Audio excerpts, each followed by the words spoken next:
The Cleveland Indians remain the biggest story in baseball, and for more on that, we bring in Stadium MLB analyst and former Reds All-Star Danny Graves. Danny, the Indians topped the Royals in extra innings 3-2, continuing their winning streak. They now have won 22 straight games. We know that Francisco Lindor had a double in the ninth. That would send the game to extra innings. And in the 10th inning, Jay Bruce would provide the walk-off hit, scoring Jose Ramirez. Danny, did you think that the Indians would win this game? Were you surprised they were able to come back and ultimately continue that streak and move it to 22? Well, just to remind you, CT, I am a former Cleveland Indian player too. So I got it. Not that I'm jumping on the bandwagon, but I think this is awesome for baseball that there's so many baseball fans that are following the Cleveland Indians now. This is like America's team, right? Because I don't think anybody wants them to lose this streak. Everybody is watching with their eyes, glued to the TVs because it's so remarkable. Did I think they were going to win tonight?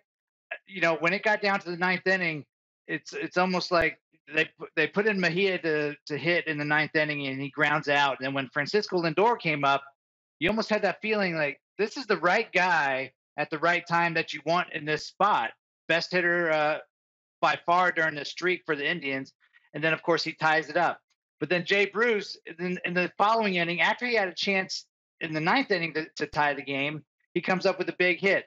Jay Bruce, believe it or not, this has been tweeted all night long, and they said it on the broadcast. Since Jay Bruce has been acquired by the Indians, they are 31-5. So, I mean, that's a remarkable number. That's totally insane.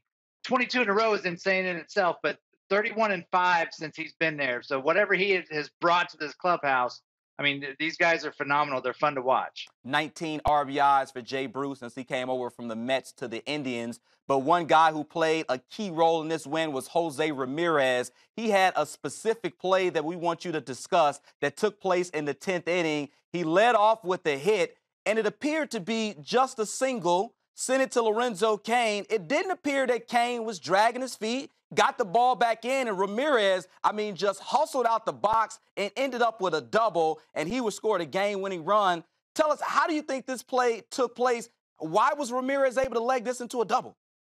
Well, because he took off and he was getting after it right out of the box. A lot of guys in situations when they hit the ball to the outfield, they kind of watch it at least for a second to see where it's going to go, see where the outfielders are playing. But he took off as soon as he made contact with it. And another thing you got to keep in perspective, in the 10th inning in a tie ball game, the outfield is playing no doubles.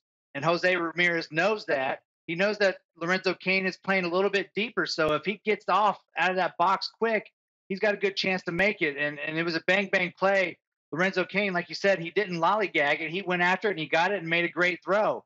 But that's the hustle that Jose Ramirez has, and that's why they love him in Cleveland. He does that all the time. How did that change the complexion of the inning? How do you think that set things up when you see the hustle and now you have a man in scoring position? Right away, like you had to feel like they're winning that game no matter what. You had Encarnacion up with nobody out, man on second. I'm telling my wife, we're sitting there watching. I'm like, they better walk him. They better walk him. Well, they ended up going 0-2 on him, and then they ended up walking him. And then Jay Bruce 2-0 count, and you just got that feeling like this is not good. This isn't good for the Royals. And Jay Bruce came through, but I think it starts with Jose Ramirez, Francisco Lindor, and Jose Ramirez at the top of this lineup. I mean, facing them as a pitcher would be not very comfortable because if you get one guy out, the next guy is just as big of a pest as the first guy. So, I mean, everything right now for the Tribe is working, and it's fun to watch. They are clicking, that is for sure. So how about we look ahead? The 22-game winning streak is the second longest in modern Major League history, trailing only the 26 straight games that the 1916 New York Giants won. When you look at the schedule, they have 3 more against Kansas City at home. That would get them to 25 before going on the road against the Angels, where they have 3 as well. Do you think they could catch the New York Giants and get to 26 and potentially surpass them and set a new record? I'm not going to say that they can't because, I never would have thought that they would have gotten to 22. I don't think anybody really would have thought that. This is probably never going to happen in any of our lifetime ever again. This is something that is so rare. I mean, all these What year did you say it was? 1915 or 1916? 1916, yes. Yeah. So I mean, it's 100 years later, and now we're finally talking about a chance to break this record. Looking at the schedule coming up ahead, they do have a day off before they play the Angels. That's the only thing that scares me, CT, because when you're playing this well and everything is going so great, you don't want days off. You want to keep playing and playing and playing. So when you look at the Dodgers, when they finally broke that 11-game winning streak, they had a rain out.